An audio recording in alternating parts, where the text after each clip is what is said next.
Bueno, hoy vamos de nuevo. Las últimas clases, vamos, por lo menos las últimas tres clases que me corresponden a mí, eh, la vamos a orientar hacia lo que son técnicas espectroscópicas de superficie y de partículas delgadas. Entonces, antes de empezar con las técnicas, hay que hablar un poquito de estos conceptos, ¿no? Primero hablar un poquito de lo que es la física de superficies, definir lo que es el concepto de superficie limpia, después hablar un poco de los diferentes mecanismos de absorción que se dan en las superficies de los sólidos, después de las condiciones de medición, de cuáles son las condiciones óptimas de medición y también de cuáles son las condiciones para la formación de monocapas. Y por último, hablar un poco acerca de la necesidad de utilizar ultra alto vacío para poder medir bien, ¿no? Así que bueno, eh, para hacer una introducción breve acerca de lo que es la física de superficie, tengo que empezar diciendo que eh, es por medio de la superficie de un sólido es que se desarrolla lo que es la interacción entre el sólido y el medio que lo rodea. Entonces, hay distintos procesos de interacción digamos, se dan en la superficie de un sólido, ¿no? Que tienen que ver con las condiciones eh, particulares de este sólido. Un tipo de interacción puede generar, por ejemplo, lo que se llama lo que es la oxidación. Otro tipo de interacción puede generar, por ejemplo, procesos que le confieren a la superficie de una pieza determinada propiedades especiales, eh, como es, por ejemplo, el templado de un material. Bien, hay que tener en cuenta que si uno tiene un compuesto cristalino, por ejemplo, eh, digamos, cada átomo presente en el compuesto cristalino va a estar eh,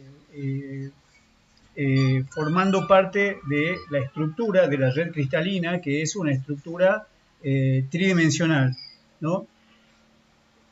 Pero en el contorno de la muestra, en el borde, eh, esta red tridimensional se rompe, ¿no?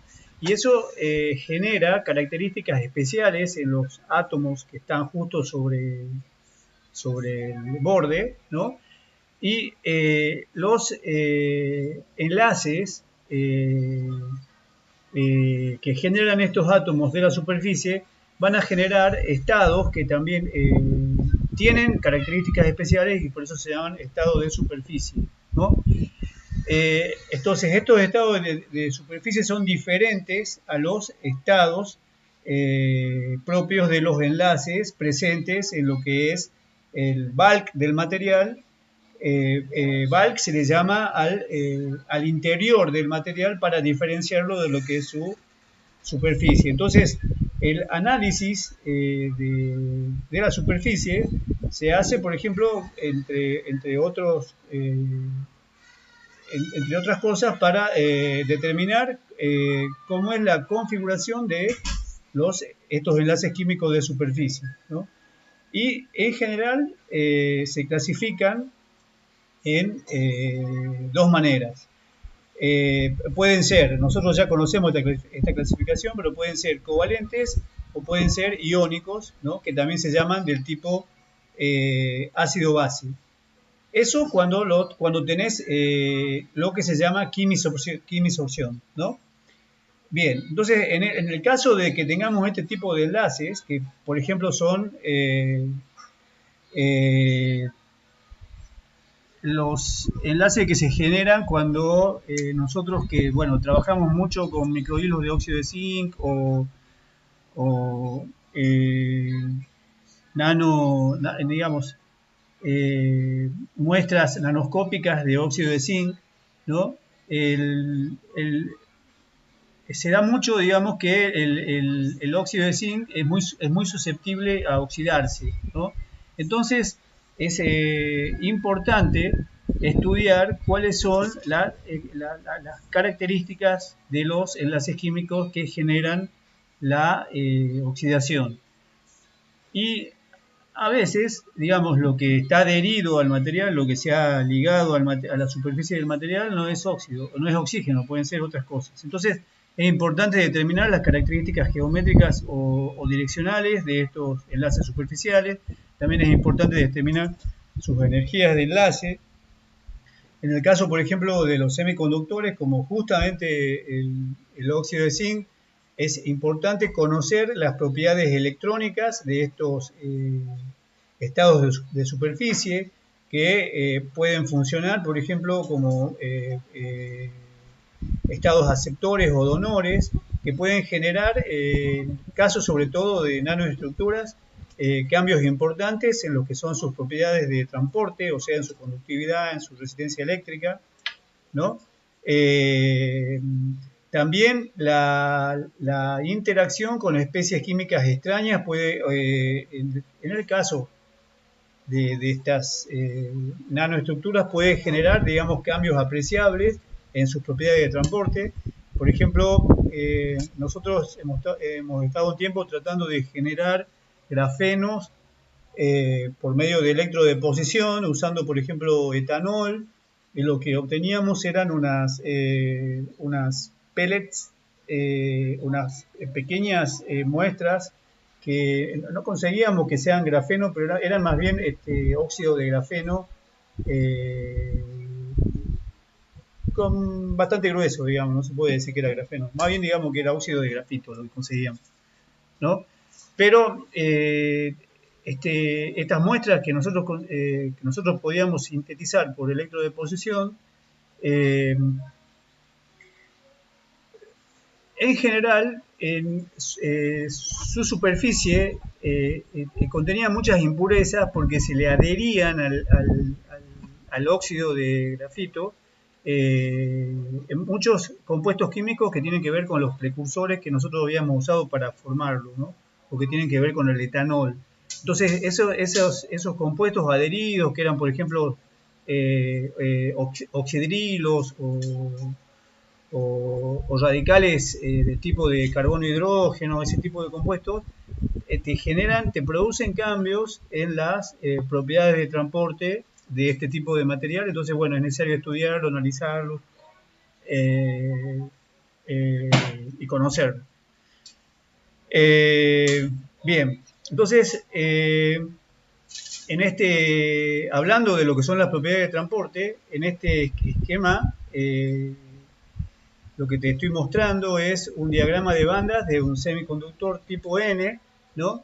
El diagrama de bandas es esta región que está limitada entre el nivel E0 y el nivel E sub C, viene a ser la banda de conducción de este semiconductor. Acá, del E sub B para abajo, empieza la banda de valencia. Este salto que hay entre las dos bandas es el gap o banda prohibida, vos ya sabéis de qué estoy hablando. Esta línea punteada en el medio del nivel de Fermi, ¿no? Y aquí lo que te muestra este diagrama es el efecto que generan, digamos, estos niveles superficiales. Esto viene a ser, este borde de la izquierda viene a ser la superficie del material, en donde hay algunos niveles aceptores de electrones que lo que hacen es atraer hacia la superficie electrones libres presentes en el material, de tal manera que se genera una distribución desigual de carga. O sea, la superficie queda cargada negativamente por la presencia de estos electrones que quedan atrapados, digamos, que están representados en este esquema acá, ¿no? Y esos electrones te generan este fenómeno de que se te curvan las bandas, tanto la banda de valencia como la banda de conducción se te curvan por la presencia de esta carga extra, de este exceso de carga, ¿no? Y esto te genera propiedades de transporte, o sea, relativas a la conductividad, especiales en la zona de la superficie, ¿no? Este fenómeno se llama band bending, decimos band bending, y es, digamos, justamente la flexión de las bandas producidas por el exceso de carga, ¿no? Entonces, en este caso, que hay un exceso de carga negativa sobre la superficie, el band bending es hacia arriba. Eso pasa en el óxido de zinc cuando está oxidado, ¿no? Pero si vos, por ejemplo, a un microhilo de óxido de zinc lo desoxidás de tal manera que el microhilo, digamos, pierde los oxígenos que están agarrados al óxido de zinc, bueno, agarrado no se dice, se dice ligados al óxido de zinc por medio de estos electrones en exceso que han sido atraídos hacia la superficie. Si se pierden estos oxígenos porque vos, por ejemplo, lo has sometido al microhilo al vacío, puede pasar que estos electrones migren de la superficie, ¿no? Y al migrar los electrones, este band bending, esta curvatura puede desaparecer e incluso puede puede cambiar de signo. Si cambia de signo significa que la superficie sería que hay un déficit de carga negativa o un exceso de carga positiva. O sea, que en un mismo material esta configuración, esta curvatura o esta flexión de la banda en la superficie puede no ser estable y puede cambiar en función de las condiciones de oxidación, por ejemplo, que tiene tu muestra. Bueno, este tipo de band bending, este tipo de flexión, no solamente pasa en la superficie, sino que también puede pasar en otro tipo de interfaces entre distintos materiales conductores o semiconductores, ¿no? Bien, entonces, una vez dicho eso, tengo que hablar un poquito de lo que es el concepto, qué es la superficie limpia, a qué se le llama superficie limpia, ¿no? Bien, entonces, bueno, hay que empezar diciendo que los átomos superficiales de una muestra o de un sólido se organizan en función de minimizar su energía, reconfigurando sus estados electrónicos, ¿no? Y esta reconfiguración genera distorsiones en todo lo que es la superficie del material. O sea, la estructura de los átomos en la superficie está distorsionada en relación a lo que es la estructura cristalina del bulk, ¿no? Bien, entonces, una característica, por ejemplo, que tiene la estructura cristalina tridimensional que se pierde en la superficie es la periodicidad en el eje Z, que sería el eje normal a la superficie. Bueno, esa pérdida es como obvia, ¿no? Pero bueno, eso es lo que pasa justamente en lo que es los bordes del material.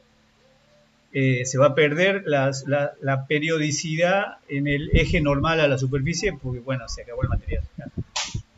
Bien, entonces sobre la superficie lo que se genera es una estructura bidimensional, ¿no? Que se dice diperiódica porque presenta una periodicidad en el plano, ¿no? O periodicidad bidimensional, ¿no? Y esta superficie, por lo que te había dicho, va a estar sujeta a distorsiones y desplazamientos en relación a lo que es la zona subsuperficial.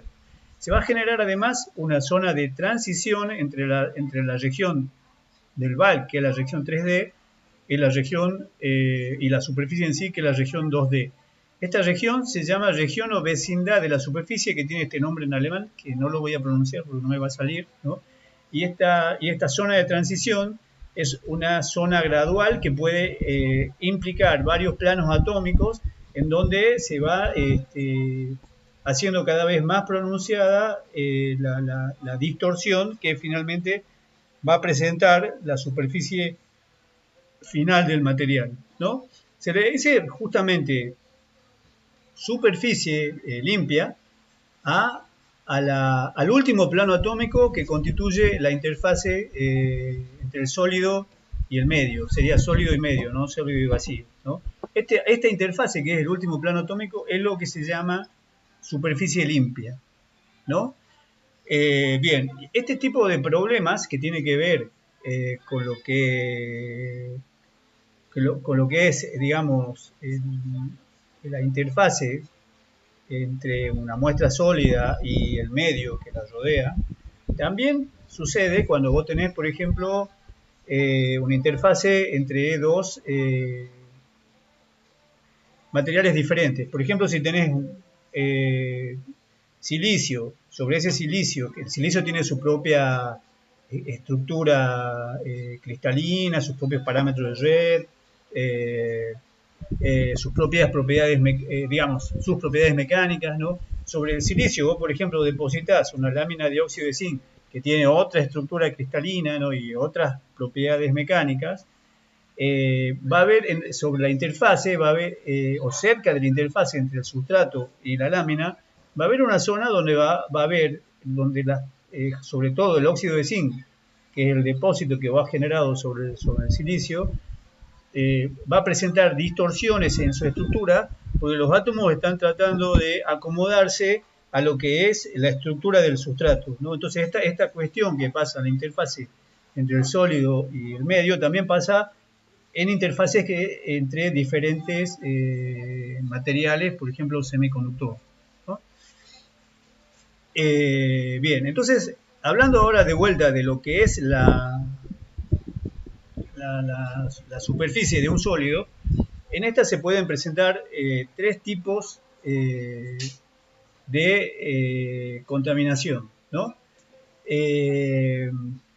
Por ejemplo, en el caso de un metal, si el metal se oxida, se va a generar, en la superficie se va a generar una segunda fase. O sea, la superficie oxidada es una segunda fase en relación a lo que es el bulk del metal, porque tiene una composición química distinta. Por ejemplo, si tenés una pieza de hierro, el bulk de la pieza es hierro, pero la superficie es óxido de hierro. Bueno, ahí tenés dos fases, ¿no? Entonces, eso pasa cuando tenés, por ejemplo, ese es un ejemplo de lo que es la quimisorción, ¿no? Ese es un caso, una forma de contaminación. Otro tipo de contaminación sería cuando tenés gases que están fisisorbidos o impurezas, ¿no? En este caso no hay dos fases diferentes. Por ejemplo, ¿qué tipo de metal no se oxida? Hay algunos, el oro se oxida menos, ¿no? Bueno, sí, bueno, supongamos que el oro no se oxida, pero o sea, no hay enlaces covalentes no se forma óxido de oro en la superficie, pero sobre digamos, un lingote de oro podés tener algunas moléculas de oxígeno o de agua o de otro tipo de, de especies químicas presentes en la atmósfera que pueden estar adheridas, por ejemplo, al lingote por digamos, por efecto eléctrico, por efecto de fuerzas eléctricas. Ese sería el caso de fisisorción, y en ese caso no tendrías dos fases dentro de lo que es, digamos, tu lingote de oro, ¿no? Otra posibilidad es que tengas un daño mecánico en la estructura, ¿no? Que te genere, digamos, también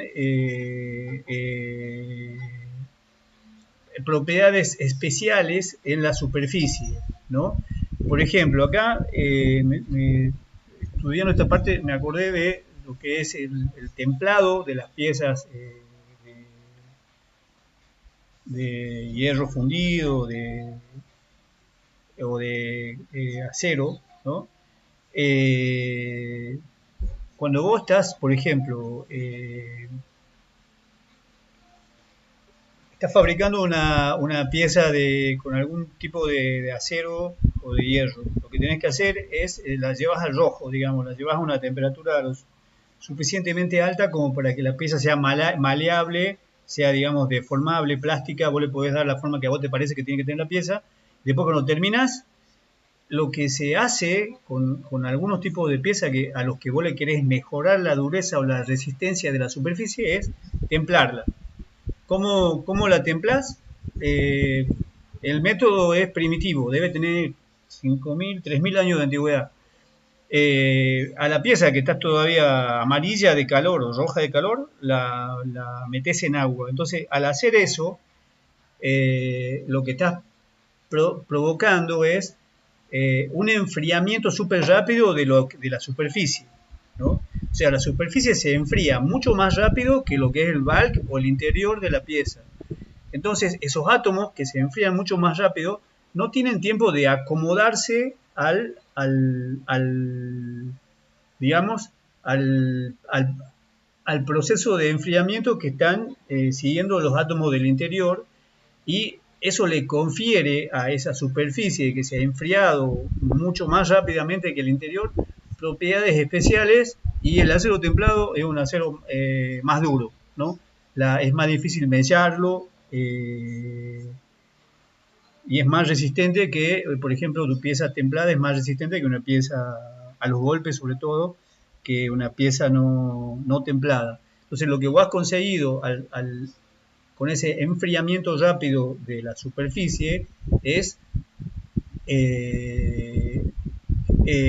alterar lo que sería el acoplamiento entre los átomos de la superficie y los átomos del bulk, generando en la superficie una estructura bidimensional, como habíamos dicho, que tiene propiedades especiales. Bien, entonces acá en este esquema la idea es mostrar cuál es la diferencia entre lo que es el fenómeno de la absorción, que es este de la izquierda, y el fenómeno de la adsorción, que es el de la derecha. Entonces fíjate que la absorción es un fenómeno volumétrico que afecta, digamos, todo el volumen de la muestra, y la adsorción es un fenómeno puramente superficial, ¿no?, que afecta solamente a la superficie de la muestra. Entonces, cuando uno está trabajando en lo que es física de superficie, es muy importante tener la superficie que uno quiere analizar bien definida, ¿no? ¿Por qué? Porque, por ejemplo, en el caso de nuestras muestras de óxido de grafeno, como nosotros sabíamos que las muestras venían con mucho material adherido al óxido de grafeno, que no era óxido de grafeno, que eran todos estos otros compuestos orgánicos que venían del proceso de formación del óxido de grafeno, se iba a ser muy difícil para nosotros, por ejemplo, estudiar la superficie de esas muestras, porque antes teníamos que limpiarlas, sería sacarle toda esa impureza, todas esas especies químicas adheridas, para poder tener acceso a lo que sería la superficie que queremos estudiar. Entonces, en física de superficie, todo eso es toda una cuestión a tener en cuenta, ¿no? Bien, entonces, ahora vamos a hablar un poquito de lo que son los procesos de absorción, ¿no?, que se clasifican en dos tipos. Un tipo es la fisisorción y el otro tipo es la quimisorción, ¿no? Bien, se llama fisisorción cuando las especies químicas adheridas al sólido o a la muestra que vos estás estudiando no están alteradas. No son átomos cuya configuración electrónica ha sido alterada porque han ganado electrones o han perdido electrones, ¿no? Mantienen su configuración original, su geometría original, y se mantienen unidas al sólido o a la muestra que vos estás estudiando por medio de tipo de fuerzas eléctricas del tipo de Van der Waals, ¿no? Bien, cuando tenés ese tipo de adherencia, tenés lo que se llama una fisisorción, ¿no? Y esta fisisorción es posible porque sobre los sólidos hay producto, digamos, de la existencia de enlaces interatómicos que han quedado, digamos, que han perdido el átomo al cual deberían estar ligados, ¿no? Estos enlaces interatómicos no satisfechos o no saturados se llaman valencias libres o dangling bonds, ¿no?, producto de la presencia de esos enlaces presentes en la superficie, que son como, sería como un acoplamiento o un brazo que no ha quedado agarrado a nada, debería ir agarrado a un átomo, el átomo no está, entonces esto ha quedado suelto, por eso se llama valencia libre o dangling bonds, ¿no? Por la existencia de estos enlaces, esta superficie tiene lo que sería una energía potencial para generar ligaduras, ¿no? Y esta energía potencial no es constante sobre la superficie, sino que tiene este tipo de, digamos, en una muestra ideal sería, tiene una intensidad que varía periódicamente sobre la superficie del sólido, ¿no? Bien, entonces esta variación periódica presenta estos pocitos.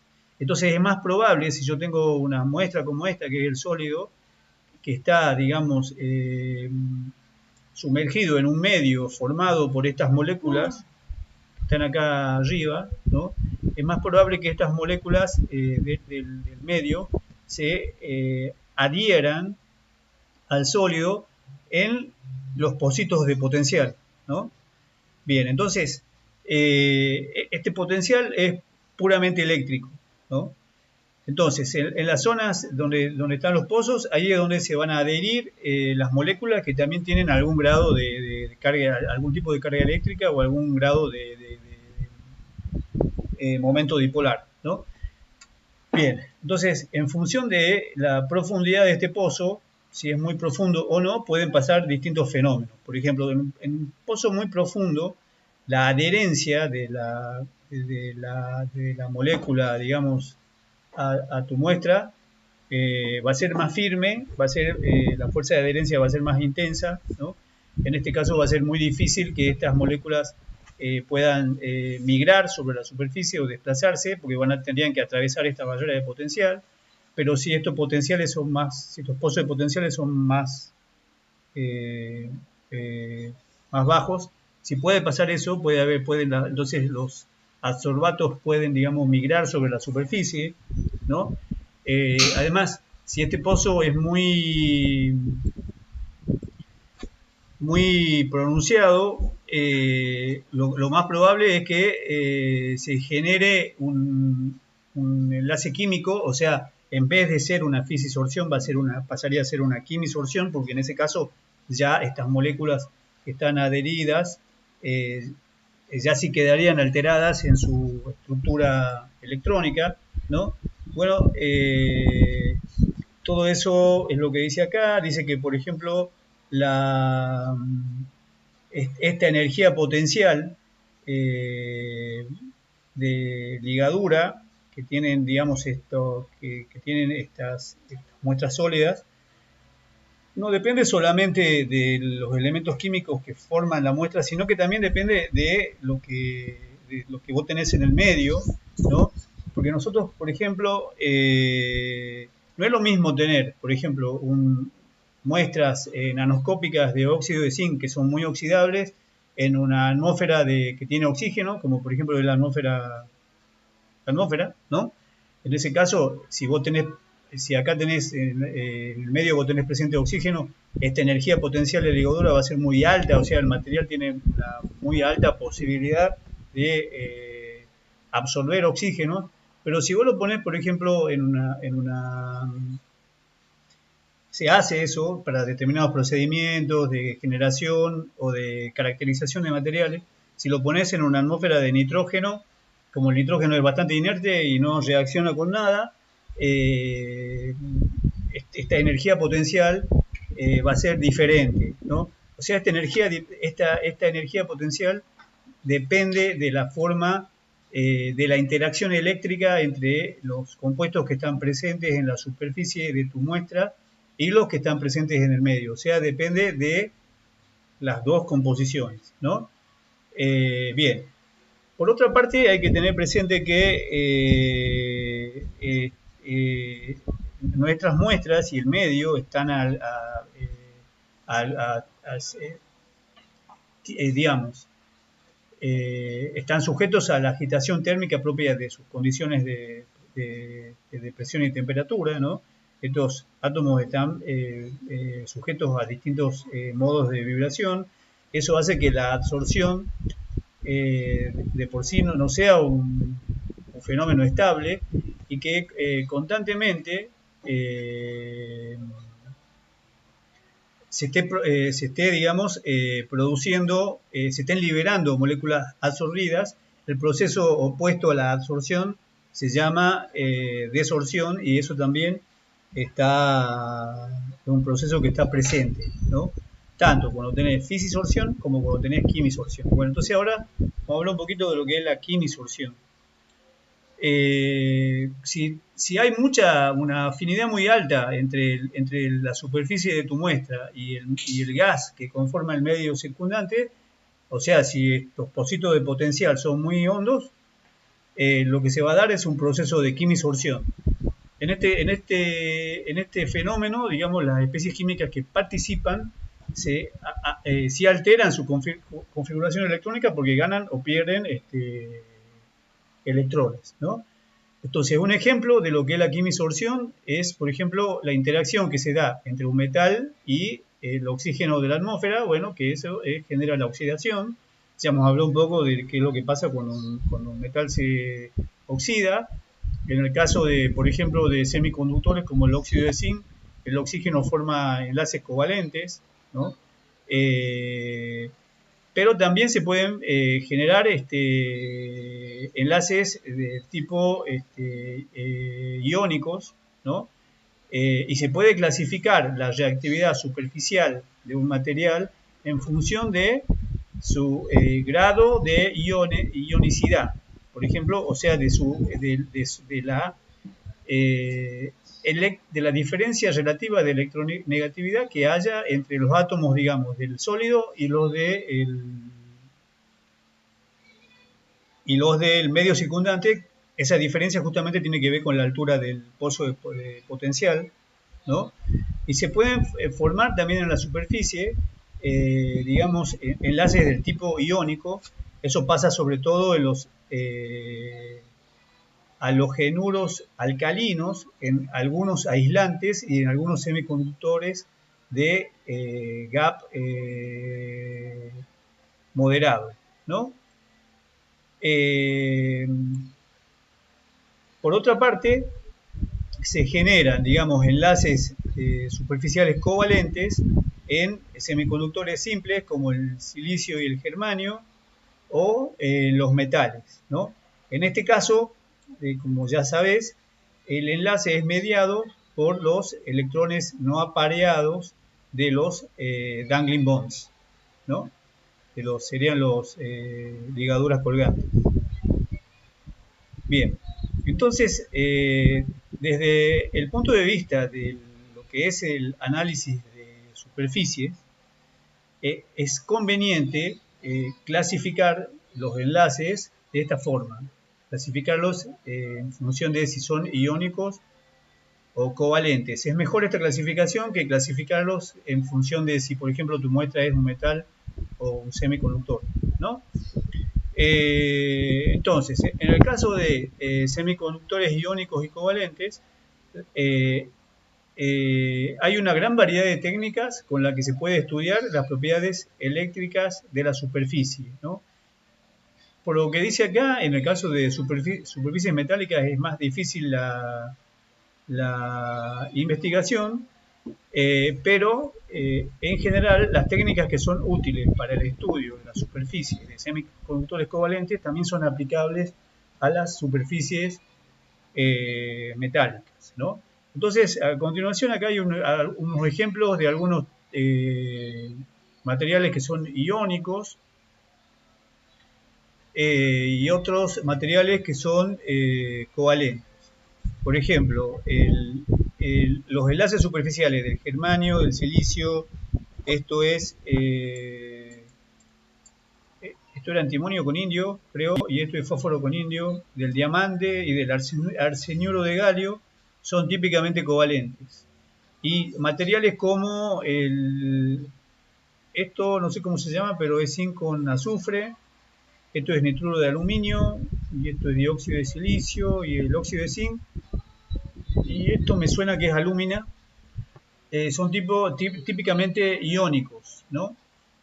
Aunque acá yo tendría dudas de por qué el óxido de zinc figura acá en esta clasificación como iónico. Me parece que es un error, porque acabamos de decir que es covalente, y yo estoy bastante seguro que es covalente.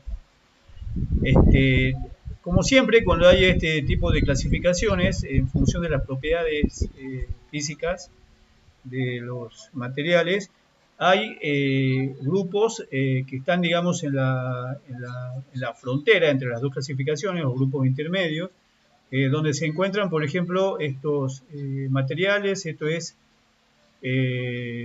azufre con cadmio, azufre con cadmio, esto es silicio con carbono, esto le diría que es fosfuro de galio, y esto parece que es teluro con cadmio. Bien. Hay incluso materiales como el arseniuro de galio, cuyas propiedades, las propiedades para la quinsorción de la superficie pueden variar, pueden pasar de ser covalentes o iónicas, dependiendo de las condiciones a la que se presente, en las que esté la muestra, o dependiendo también de las condiciones de fabricación, ¿no? Bien. Entonces, hablando de las condiciones que vos tenés que conseguir para poder hacer un estudio de superficie, hay que decir que si vos estás en un ambiente cuyas condiciones de presión y temperatura y también de composición son estacionarias, que quiere decir que son constantes, que no están cambiando en el tiempo, ¿no? Entonces, tu muestra sólida, la superficie de tu muestra sólida se va a encontrar en un estado de equilibrio dinámico con este medio, ¿no? Equilibrio dinámico significa que sobre tu muestra sólida se están produciendo al mismo tiempo dos fenómenos. Por un lado, está absorbiendo las moléculas presentes en el medio, y por otro lado lo está liberando. O sea, hay al mismo tiempo absorción y desorción, ¿no? Si, digamos, equilibrio significa que estos dos procesos tienen la misma intensidad y que vos, digamos, en el tiempo no vas a ver en realidad ningún cambio en la superficie. Y, digamos, la intensidad de estos dos procesos van a depender de las condiciones de presión y temperatura a la que se encuentre tu muestra. Entonces, por ejemplo, nosotros conocemos bien el caso de los microhilos de óxido de zinc. Cuando el microhilo, por ejemplo, está expuesto a la presión atmosférica, a una atmósfera normal, está oxidado, la superficie del microhilo no está congelada, digamos, está constantemente perdiendo moléculas y átomos de oxígeno, y está constantemente reoxidándose. De tal manera que el efecto neto de ese proceso combinado de absorción y desorción, digamos, te genera un estado de superficie que no cambia, no va a cambiar, digamos. ¿Por qué? Porque hay equilibrio, hay un equilibrio dinámico entre la absorción y la desorción, ¿no? Eso pasa a presión atmosférica.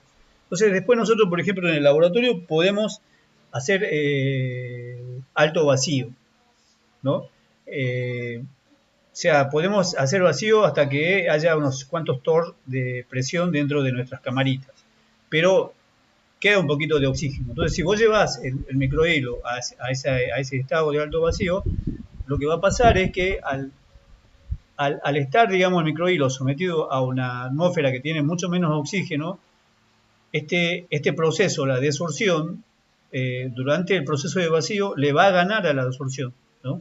Entonces, el microhilo va a estar perdiendo constantemente oxígenos superficiales, ¿no? Eso va a generar cambios en las propiedades eléctricas de ese microhilo, ¿no? porque los oxígenos que se van soltando van liberando electrones que pasan a participar de la conducción, y lo que se ve es que la resistencia del microhilo baja, incluso puede bajar muchas veces, ¿no? Bueno, está pasando eso porque la desorción le gana a la absorción. Nosotros decimos que el microhilo se está desoxidando, ¿no? Y ese proceso va a continuar en la medida que haya un exceso de oxígeno sobre el microhilo. Y la desorción va a ir disminuyendo en su intensidad, ¿no? Porque tiene cada vez menos oxígeno en la superficie, hasta que va a llegar un momento en que se van a volver a equilibrar los dos procesos, pero para el equilibrio ahora va a estar en función de sus nuevas condiciones de presión y temperatura. Quiere decir que en el vacío que nosotros le estamos haciendo, es probable que la superficie del microhilo tenga todavía un cierto grado de oxidación, y ese grado de oxidación, digamos, ese estado de oxidación va a ser constante si vos lo mantenés siempre a la misma presión, ¿no? Y va a ser el resultado del equilibrio entre estos dos procesos opuestos que se están dando en la superficie del microhilo, ¿no? Bien. Como ves, entonces, los procesos que ocurren en la superficie de las muestras como resultado de su interacción con el medio son bastante dinámicos. Eso significa que vos, en física de superficie, para poder hacer una medición que tenga resultados confiables, tenés que poder garantizar el control de las variables y la estabilidad de las variables, al menos durante el tiempo que dure la medición, ¿no? Tenés el problema de que incluso en vacíos del orden de 10 a la 6 torr, que son justamente los vacíos con los que nosotros trabajamos en el laboratorio, incluso a esos vacíos, que luego le voy a decir altos, se te forman capas de adsorbatos en la superficie, ¿no? Se puede formar una monocapa de átomos extraños, ¿no? Y eso es un proceso que incluso es muy rápido, que puede llevar incluso unas cuantas fracciones de segundo, y en el caso de que vos, para vos sea un problema estas monocapas, no vas a poder, para poder hacer una buena caracterización, vas a tener que recurrir a vacíos más altos que estos de 10 o 6 torr, ¿no?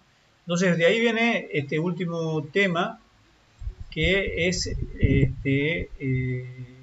la cuestión del ultra alto vacío, ¿no? Que, bueno, digamos, contiene la indicación de que si vos querés obtener, digamos, una superficie limpia que no esté contaminada con los gases del ambiente para hacer tus caracterizaciones, el vacío convencional no te alcanza. Y si vos tenés en cuenta que las monocapas se forman en tiempos muy cortos, lo que vas a tener que conseguir para hacer tus caracterizaciones son condiciones de ultra alto vacío, ¿no? Ultra alto vacío significa que tu presión está en el orden de 10 a la menos 10 torr, y que vos a esa presión la podés mantener durante un tiempo bastante largo, ¿no? Entonces, esta clase termina con esta indicación que para poder hacer estudios de superficie, ¿no? Que sean con resultados confiables, pues necesitas trabajar, digamos, en estas condiciones de ultra alto vacío, ¿no? Y que, ahora que lo pienso, son condiciones que sí se alcanzan en nuestro laboratorio de física del sólido, en la cámara que está acoplada al PLD, al láser, ¿no? Eso podemos alcanzarlo en esa cámara, y no podemos alcanzar esas condiciones en el criostato. O sea, no podríamos hacer estudios de superficie en el criostato porque no tenemos el vacío adecuado. Pero eso sí podemos hacerlo en la cámara que está, digamos, acoplada al PLD. Bueno, hasta aquí llegó la clase de hoy. Espero que te haya gustado. Se me ha hecho bastante larga. Chao.